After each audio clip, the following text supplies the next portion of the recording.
Benvolguda Aida, benvolgut Arnau. Espero que esteu molt bé. Estic molt content del nostre primer capítol. Crec que hem fet molt bona feina, però no puc parar de pensar en com, sense voler, ens encén informació important sense parlar. Fer divulgació científica implica això, sintetitzar molt de coneixement i traduir-lo a un llenguatge planer. No hem aprofundit, per exemple, en el creixement d'ITS que estem vivint a l'actualitat, o en la prevenció i la por a l'embaràs no desitjat, o, per exemple, que les persones que prenen la PrEP fan un seguiment d'ITS cada 3 mesos, o que tenim molts pocs referents perquè la gent jove parli i s'informi sobre salut sexual. Crec, però, que tots aquests temes aniran sortint. Potser aquest és un bon tema per al següent programa. Amb qui parlem de sexe? I com que no sempre som experts en tot, potser seria una bona idea portar algú que sàpiga molt del tema. Com ho veieu? Ens veiem aviat. Una abraçada.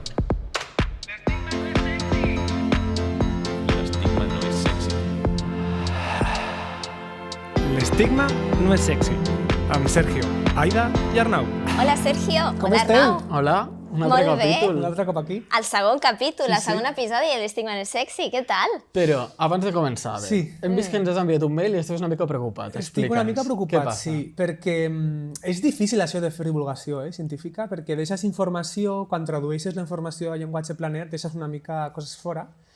I estic preocupat, sobretot, perquè hi ha una dada del canviar el rostre que m'ha sorprès molt i que no hem pogut parlar. I és amb qui parlem de sexe. Vale.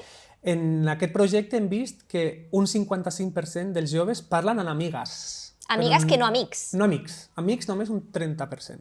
Val? Vale. Amb professionals de la salut un 40%, que està prou bé, però hi ha un recurs que no fan servir molt, que són les associacions juvenils, val? Entitats juvenils dedicades a la salut sexual, Ja. que només un 17% dels joves coneixen i que són una font increïble d'informació.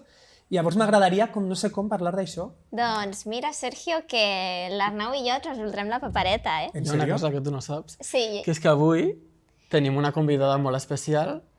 i la convidada que ve avui es diu Maria, treballa al Centre Jove d'Atenció a les Sexualitats aquí a Barcelona. En sèrio? I ve a parlar-nos en què consisteix la seva feina. Doncs fer-la passar ja i la seguiu aquí. I jo me'n vaig allà darrere. Anem a parlar amb ella. Vinga. I aquí tenim, doncs, a la nostra convidada, la Maria, que ve del CEJAS. Maria, si em vols presentar tu i el centre. Sí, vale. Jo sóc la Maria González, sóc psicòloga i sóc la responsable de l'àrea comunitària del CEJAS, que és el Centre Jove d'Atenció a les Sexualitats. El CEJAS és un centre que forma part de l'Associació de Drets Sexuals i Reproductius i és un centre que està dirigit a població adolescent i jove fins als 25 anys, en el qual atenem a qualsevol tipus de consulta vinculada amb la sexualitat. Llavors, sí que abans de que em pregunteu res més, necessito saber per què anem amb mitjons. Molt bona pregunta, molt bona pregunta. Expliqueu per què anem al mitjons? Bé, perquè, a veure, ja veus que és una cosa així informal i tal, però per crear, perquè volem dir que podem parlar del sexe sense que sigui un tema tabú i poder crear un clima de confiança. Un espai segur. Exacte. I Es pot còmode. parlar. Oye, becaris, molt bé la selecció, de la Maria? Hombre. M'ha agradat molt. Molt bona selecció. Sí. Que Temes molt interessants. A tot això, ja que parlem de comoditat, vosaltres al CEJAS què feu perquè els joves es sentin en un espai còmode per poder parlar de la seva sexualitat? Clar, per nosaltres la comoditat també és una prioritat. No? Llavors, una de les coses que ens serveixen més és preguntar-los amb ells i amb elles què és el que necessiten per sentir-se còmodes. Quines són les coses principals que ens han transmès i que intentem o que apliquem en el dia a dia? Doncs principalment el tema de no jutjar i acabar amb l'estigma, que pugui ser un espai confidencial i pseudoanònim, vol dir que només demanem el nom de pila i la informació que voluntàriament ens vulguin oferir. I altres qüestions més logístiques, com per exemple que la majoria de consultes són sense cita prèvia, és a dir, que quan la persona té la necessitat pot venir i fer-nos la consulta, que l'espai tingui una estètica i unes dinàmiques poc medicalitzades, no? Entenent doncs, que la sexualitat és una dimensió que no forçosament l'hem de vincular a l'àmbit sanitari, no? Sinó que ens travessa en molts àmbits i de moltes maneres i que, per tant, doncs, intentem oferir un espai sense bates blanques, en el qual també es reconegui i es potenciï la diversitat i sobretot, trencar amb la perspectiva adultocèntrica que moltes vegades acompanya la mirada cap a la sexualitat, no? I entendre que la població adolescent i jove moltes vegades ens passa la mà per la cara als adults pel que fa a la sexualitat i que ens tenen moltes coses per ensenyar-nos i, per tant, doncs, que sigui sempre un intercanvi com d'expert a expert i a partir d'aquí anar construint el nostre servei sempre adequant-lo a les noves necessitats i demandes. Quina perspectiva més interessant, no? Sí, i molt completa. Sí, perquè precisament, com hem parlat abans, només un 17% dels joves van a associacions com vosaltres a fer consultes d'atenció sexual, no? Llavors, una feina també a fer és fer més visibles aquestes associacions a la població jove, no? Sí, exacte, perquè, com dèiem al programa anterior, hi havia més tendència, sobretot a les nostres generacions, a fer aquestes consultes informals i no tant als espais formals. Llavors està bé crear un espai formal, però tot i així acollidor. Sí, nosaltres és cert que entenem o intentem que la gent ens conegui, però també intentem que tota la informació que nosaltres obtenim i recollim de la població jove puguem transferir-la a altres espais, tant espais més sanitaris com espais més socioeducatius, no? I que tota aquesta informació que és el que necessiten pugui ser també, la puguem fer servir des dels altres espais per adequar també els dispositius o els programes en aquestes necessitats. Vale, i en general al CEJAS quin tipus de consultes acostuma a rebre?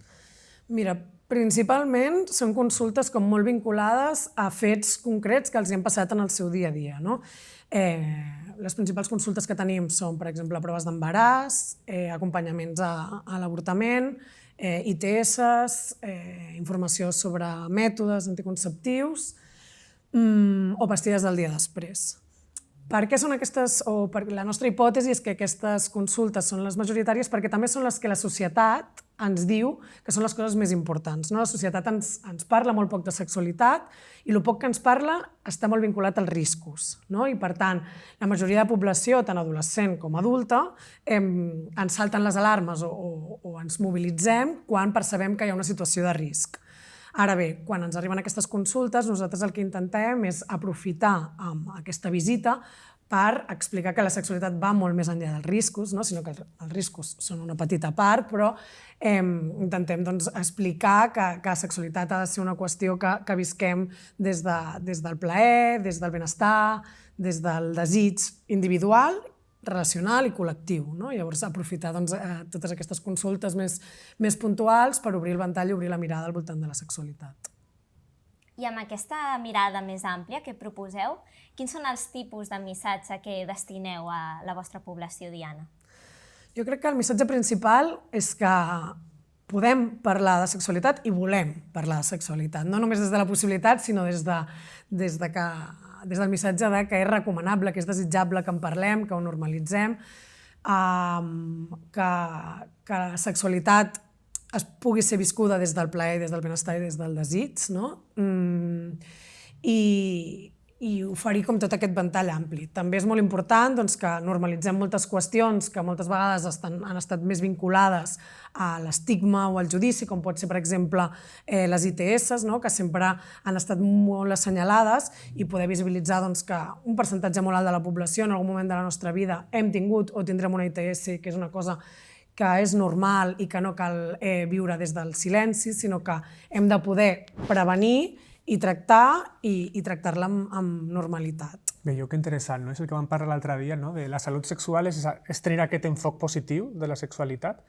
I és molt important que parlem del sexe, no? I que parlem de totes les dimensions del sexe, i una d'elles és les ITS i normalitzar-les. Perquè si no parlem d'elles, mai la resta ho sabrà, no alertarem a la resta no explicarà i entrarem com una mena d'espiral. Una espiral! Entrem com una mena d'espiral de silenci que el que hem de fer és parlar per trencar-la. Sí, perquè, a més, una cosa molt interessant que veiem quan preguntem és que moltes vegades la vivència negativa vinculada a les ITS ve més donada per aquest silenci, per aquest tabú, que no pas per la ITS en si mateixa.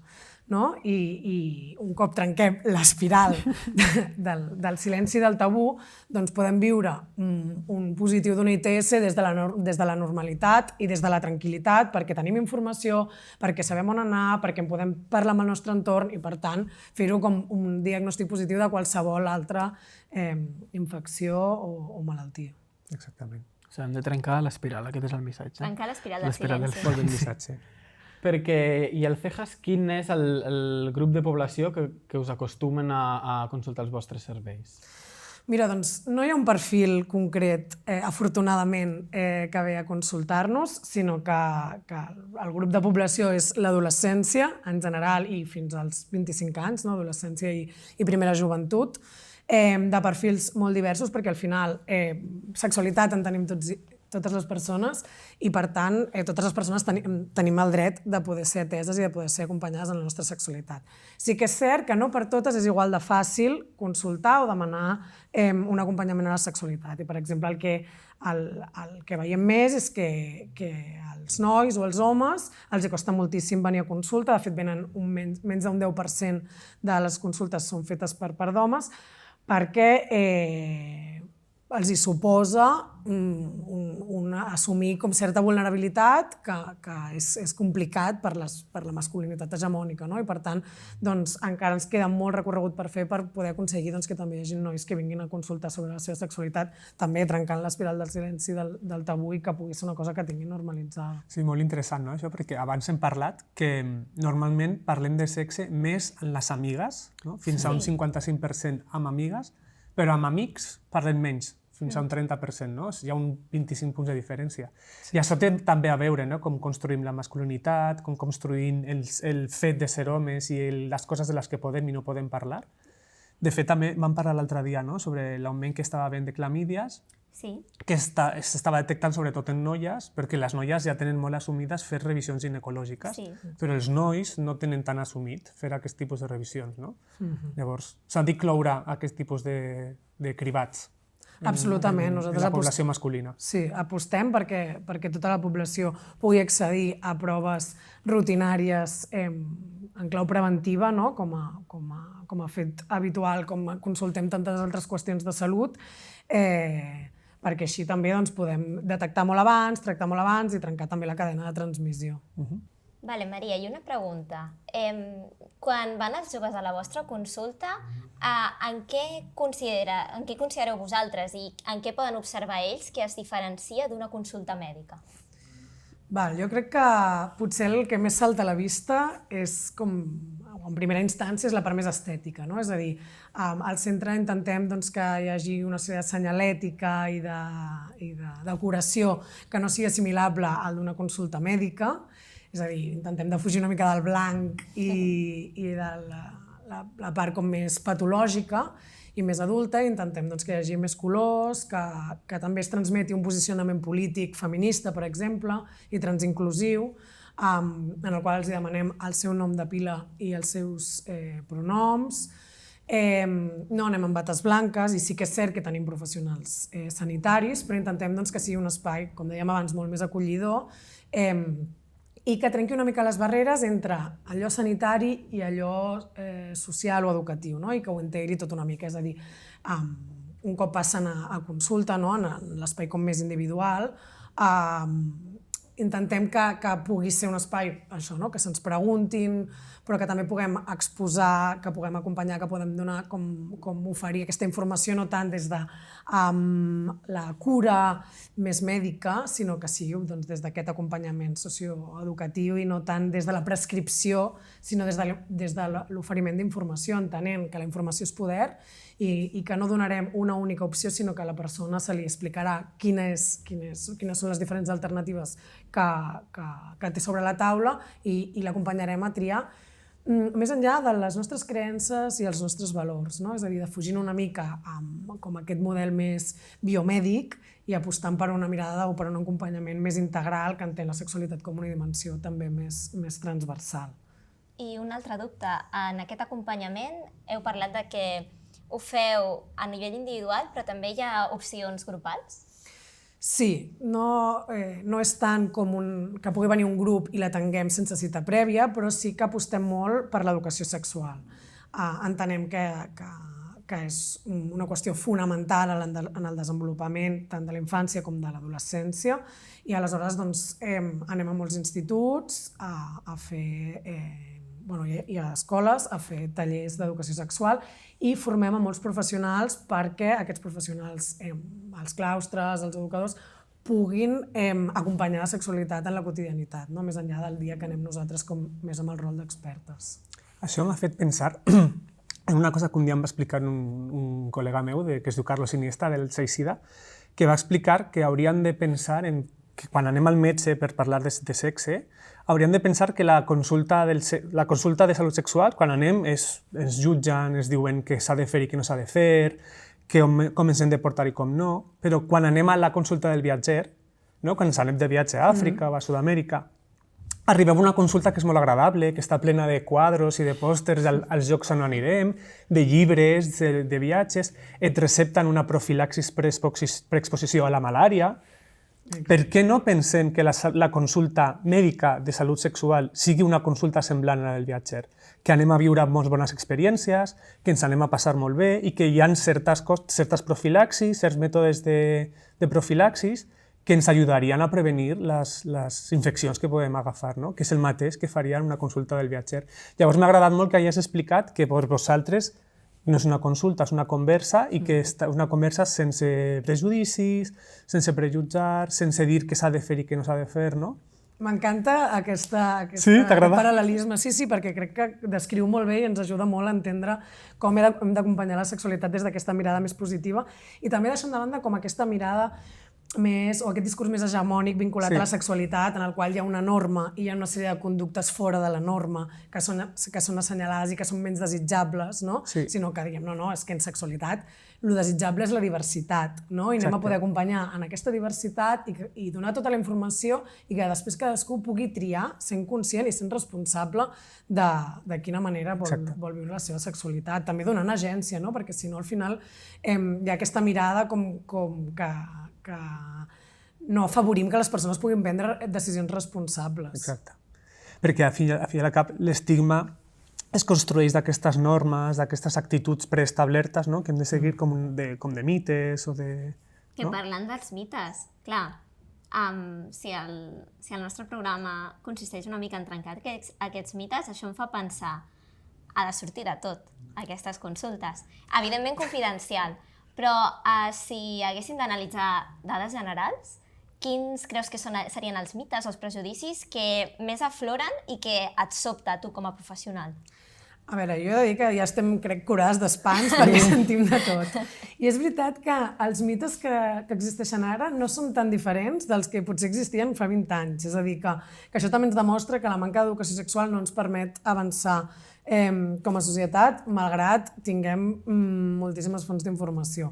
Els mites principals o alguns dels més freqüents estan molt lligats, per exemple, al tema de la pastilla del dia després, l'anticoncepció d'urgència, que, per exemple, sempre hi ha moltes persones pensant que hi ha un límit de vegades per prendre aquesta pastilla, quan l'evidència científica ens diu que no hi ha una limitació i que no té cap impacte per la fertilitat de la persona qui la pren, o hi ha molts mites vinculats a certes pràctiques també sexuals, també crec que hem d'entendre que tots aquests mites tenen una funció i tenen la funció de mantenir el discurs o l'heteronorma i mantenir com la mirada més hegemònica de la sexualitat i mantenir que les dones a poder ser no gaudim tant de la sexualitat. També hi ha el mite més clàssic, que és que la primera vegada ha de fer mal, o que la primera vegada per les noies ha de sagnar. Això quan en els tallers d'educació sexual sempre juguem com al joc del semàfor, en el qual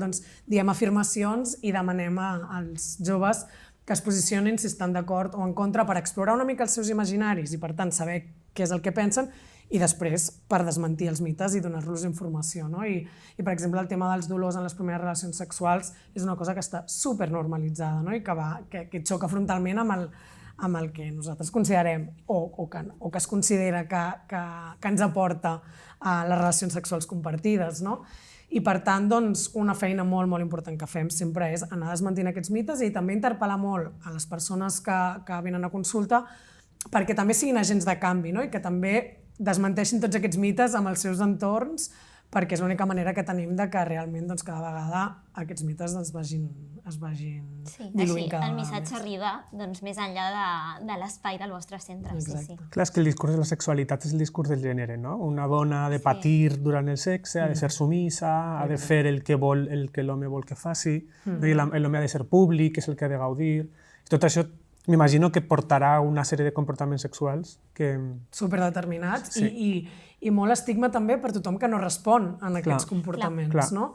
I clar, és un rotllo, perquè és el que dèiem abans, és a dir, al final hi ha vivències molt negatives de la sexualitat, molt més vinculades a aquests imaginaris, a aquests estigmes i mites, que no pas a les necessitats que pugui tenir cadascú i al desig que pot tenir cadascú. Doncs us sembla que era per tancar, Arnau... Sí.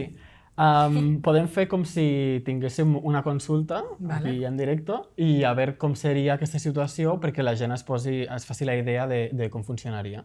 Per exemple, si t'arribo jo a la consulta i jo he tingut una relació sexual sense protecció i ara estic assustat perquè potser m'ha passat alguna cosa, quin seria el procediment quan jo arribés al vostre centre a fer-vos aquest tipus de consulta? Doncs mira, quan arribessis al centre probablement podries anar al mostrador, on hi ha una companya que et donaria una targeteta en la qual tu apuntaries el teu nom, la teva data de naixement, el pronom amb el qual vols que ens adrecem a tu i el motiu de consulta si és que el saps o si és que n'hi ha un de concret. Si tu en aquell moment també tens ganes com de parlar amb la companya que està a recepció, doncs evidentment pots fer-ho, però donar la targeteta és una manera de mantenir la intimitat de la persona si és que li fa vergonya o no li ve de gust doncs, exposar la seva consulta com en veu alta. No? És a dir, sempre intentem com anar trencant totes les possibles barreres que puguin existir i facilitar al màxim l'accessibilitat del servei. Aleshores, un cop tinguéssim aquesta informació, si ja haguessis vingut abans, buscaríem la teva història i si no, doncs obriríem una història nova i una professional vindria a buscar-te i aniríem a l'espai de consulta. Aleshores, en aquest espai, doncs, si jo fos la professional em presentaria, et demanaria que et presentessis tu i en primer lloc, jo crec que t'agrairia que haguessis confiat en nosaltres, no? Perquè entenem que moltes vegades pot ser difícil, no? Per tot el que estàvem parlant, no? De l'estigma, del tabú, és difícil moltes vegades posar sobre la taula alguna preocupació que tenim, per tant, jo t'agrairia que confiessis en nosaltres i et demanaria que m'expliquessis fins on tu volguessis. Una cosa que ens trobem moltes vegades és que, com una mica tenim l'imaginari de les consultes mèdiques, tot el que dèiem, doncs la persona normalment està, o moltes vegades estan tenses o estan més cohibides, llavors intentem com trencar una mica amb això. Si la teva preocupació, com deies, fos una relació sexual compartida en la qual tu consideres que és de risc, et preguntaria una mica quines han estat o com es va desenvolupar aquesta relació sexual, exploraria si hi ha hagut algun tipus de violència, perquè de vegades en les relacions sexuals poden haver-hi violències tant a nivell de negociació dels mètodes com a nivell de pràctiques i per tant exploraria una mica això i si no et donaria la informació sobre quines passes hauries de seguir segurament per poder fer unes proves d'infeccions, per veure si hi ha alguna cosa, també quan fa que hi ha hagut aquesta relació sexual, perquè no totes les proves es poden fer en el mateix període de temps.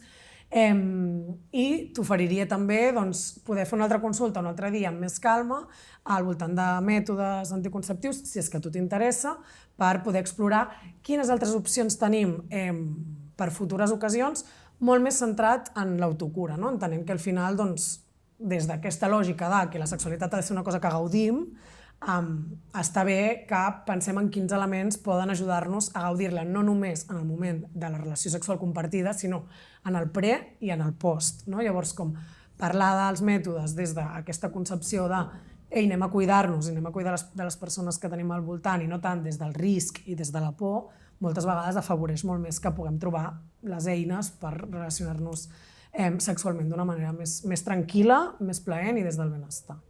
Llavors, també t'explicaria la resta de serveis que tenim i si hi ha alguna cosa més que t'interessa, i si no, deixaria les portes obertes perquè tornes quan vulguis.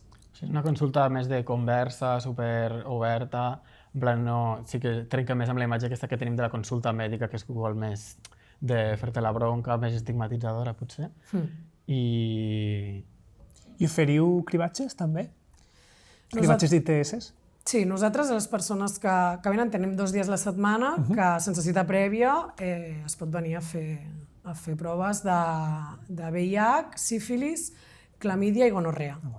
I aleshores doncs, intentem aquí també donar com tota aquesta informació, no? I aquesta mirada al voltant de les ITS, del que dèiem de normalitzar-la i d'afavorir també aquesta mirada cap a l'autocura des del benestar i la tranquil·litat. Molt bé, perfecte, doncs molt interessant, no? Tot el que ens ha explicat. Sí, molt interessant i molt complet, també. Moltes gràcies, Maria, per visitar-nos i per totes les teves reflexions. Gràcies a vosaltres per convidar-nos. És un plaer que hi hagi espais també de sensibilització i de difusió de totes aquestes idees que és imprescindible, realment. Molt bé, moltes gràcies. Bueno, Arnau, Aida, estic molt content amb la Maria perquè jo estava preocupat al principi de que ens havien deixat coses sense parlar i amb la Maria ho hem resolt. Jo crec que 2 missatges principals importants. 1. Hi ha espais formals, associatius i entitats on podem parlar de sexe i tenir informació segura i fiable, perquè són professionals de la salut, i generar un espai diferent que una consulta de metge, un espai segur on podem parlar sense prejudicis. I 2, hem de trencar l'espiral de silenci. Hem de parlar de sexe i hem de parlar de tot el que comporta el sexe, inclòs les ITS i normalitzar les ITS, perquè parlant augmentarem la prevenció. Us agraden aquests missatges? Sí. Em sembla... Com a resum, jo crec que... És un bon resum. Resumit, hem de compartir-ho. Exacte. Exacte, perquè com tots sabem, l'estigma no és sexy. No és sexy. Exactament. I bueno, fins aquí el programa d'avui. Si ens voleu seguir a xarxes socials, estem a Instagram, a TikTok, @estigmanosexy, i els capítols estan a YouTube i a Spotify. I fins al pròxim programa.